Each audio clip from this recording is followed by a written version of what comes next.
Welcome back. You're in the PolitBureau. South Africa's governing party, the ANC, is worried about its electoral message being distorted. So 4 more members will work in conjunction with current spokesperson Mthembu moving toward next year's election. Former spokesperson Jackson Mthembu and Zizi Kotwa are being added to the mix, as are social economist Pelisa Nkomo and student activist Fasika Hassan. The move has been seen by analysts as a demotion for the current spokesperson. Here's Mabe in May this year, rubbishing suggestions that then Northwest Premier Mthembu would be removed. For the first time, journalists are news keepers. For the first time, instead of breaking news, journalists are telling us news. You are telling us what is news. So this is news to the ANC because both in the National Working Committee, of which I sit, there's never been a discussion on the replacement of a premier. So effectively, you are telling us things that are not part of the makeup of our own discussions. What I can tell you is that when we discuss, we'll be able to tell you what are the issues and what are the decisions. Well, for the record, Mthembu announced his resignation less than 2 weeks after that bite, after Mthembu suggested to the media that we were making up the story. But joining us to get to grips with this moves by the ANC to add to their communications offering, the man himself, Mthembu, alongside someone that joined us already this morning, Lunkuna Mnguni. Let's clear the air. Are you being demoted, Pule? Well, thank you, and thank you for inviting us today. You will remember that, and maybe to just first clarify the initial clip that you showed. When the ANC has not taken a decision on a particular matter, even if that issue is in the public domain, the party must be given the space to reflect on that. Once it has reflected and a decision has been taken, only then can you convey and communicate a decision. That's why the subsequent clips, it was us who communicated that same decision. But when it was being covered by the media, it was not a decision. It would have been unfair of us to go out and make a reflection on something that has not been made a decision by the organization and reflected as such. As it relates to reinforcement, it is more reinforcement one that will allow us to be able to expand on our plurality of voices, tap into the diverse sections of society, and make sure that we stick to the mantra, many voices, one message. Okay, Pule, but let me ask though, do you see this in any way, shape or form as a demotion though? Because you are national spokesperson. It seems a little bit odd that 4 more people are going to be added to the communications battalion of the ANC. Well, it's not necessarily because I saw that. They are not necessarily coming in as spokespersons. Because the spokesperson of the ANC, it could be Mthembu, it could be Nicholas Bau, any other person. What is the document? Who appoints the spokesperson of the ANC? The NEC. The National Executive Committee, as instructed by the 54th National Conference, adopted the communications protocols. These protocols are important to outline how the ANC carries and executes its own communications machinery. But beyond that, the constitution of the ANC, under Rule 16, outlines the roles of officials. For instance, the President pronounces on policy. The Secretary General pronounces on decisions of the National Executive Committee and the National Working Committee. Alongside that, there is a spokesperson. But what you also do, because this is part of our, you should be asking me that what are your electioneering, what are your communications electioneering efforts? Okay, well, we'll get to that in one second. I'm going to bring Lukhona into the conversation. We'll find out exactly how these 4 spokespeople who aren't spokespeople will be working in conjunction with you. How difficult is it going to be for the ANC to stay on message if it already battles to speak with one voice, with one spokesperson? Case in point being the land issue. You raise an important one. The land issue, the ANC has failed itself dramatically, and I'll say why. And that is because they have not charted a way forward of the ANC. I would have thought by now a governing party that takes itself seriously would have mapped out a serious intellectual document that engages society, one on the scenarios at which land expropriation without compensation would be effective, and also a discussion on land management. How do we manage this land going forward? How do we deal with questions of foreign investors coming in to own land and so on? Yes, they they've got resolutions on the question of land from their 54th conference, but I think a much more expansive and detailed document that is having the potential to become a policy is what they need. Now, if you create many voices that must speak, the problem of the ANC is exactly its failure to have a packaging that is centralized, that actually is forward-looking. They are often talking about day-to-day runnings within the party. They've stopped being agenda setting, and I think that's one thing that reactive the party, instead of proactive. Very reactive. When they need to be proactive, limited by their own differences from within the party in terms of how do they reach consensus on certain contentious points within the organization. I'm going to bring Pule back in here. Give us the nuts and bolts. How is it going to work with you being the national spokesperson and these 4 other people that are going to add their voice to the ANC communications team? How is that going to function? I think he is raising a very important point, to be proactive rather than being reactive. Now, one of the things that you are doing, that's why I was trying to clarify that they are not spokespersons, they are spokespersons and all of that. If you look, for instance, they bring in certain expertise. You are trying to bring in people who will become subject specialists, especially for purposes of your own electioneering drive.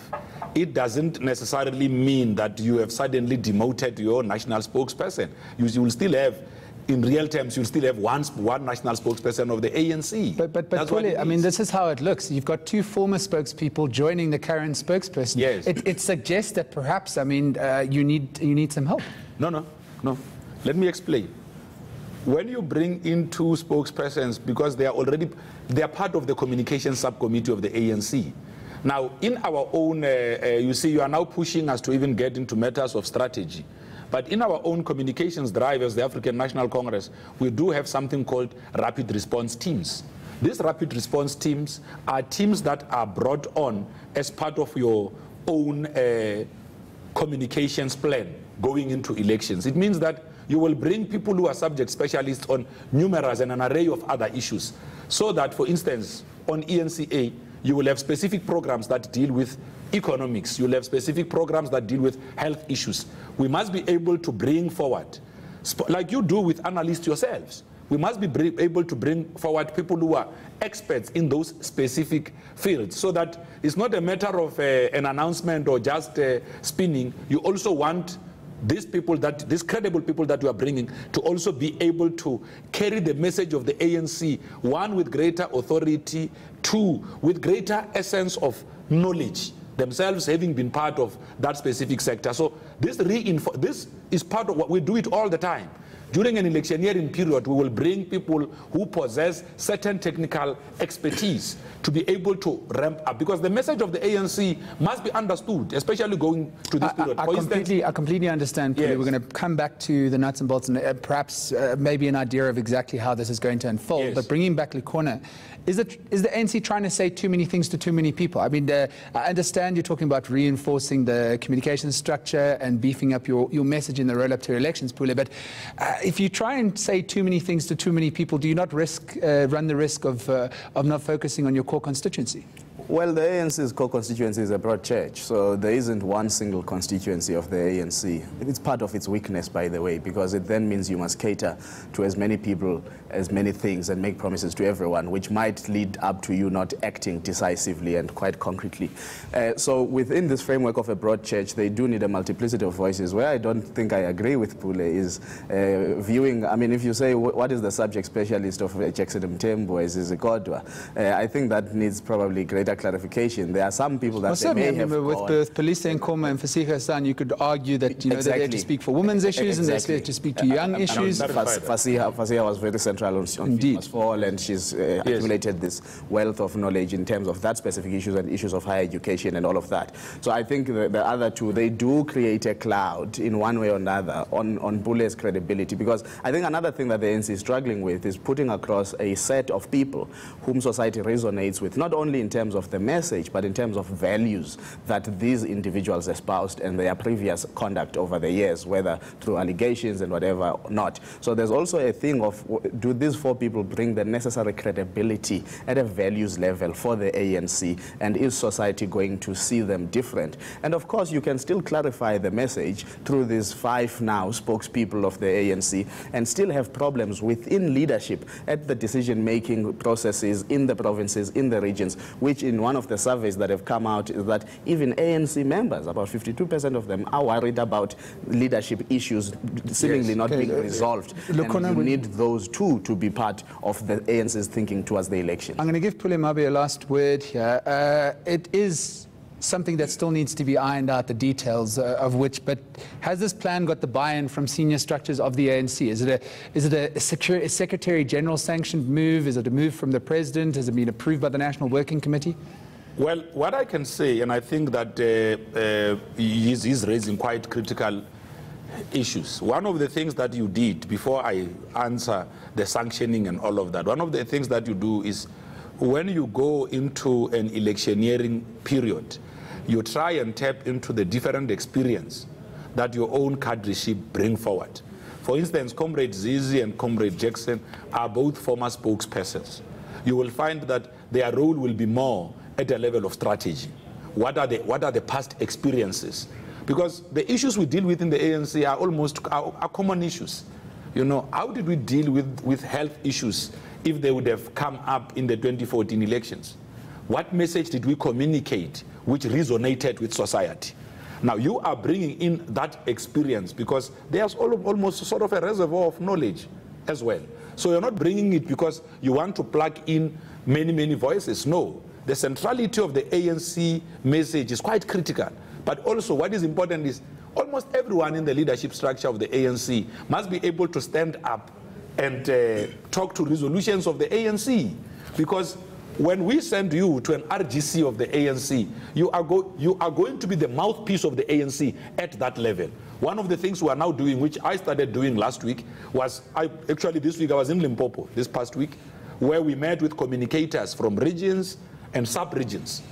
So that unfortunately, we're running out of time. Yes. A simple yes or no question. You have 10 seconds to answer it. Do you feel challenged at all in your position as national spokesperson of the ANC? Not at all. That's why I'm here, to try and clarify that position. As it relates to our leadership structures, and I mean, we meet in the National Working Committee, we take stock, we do media monitoring. The ANC has got various communications platform. We've got our own mass media unit. We've got our digital communications unit. We do quite a lot of things. We were relaunching ANC today.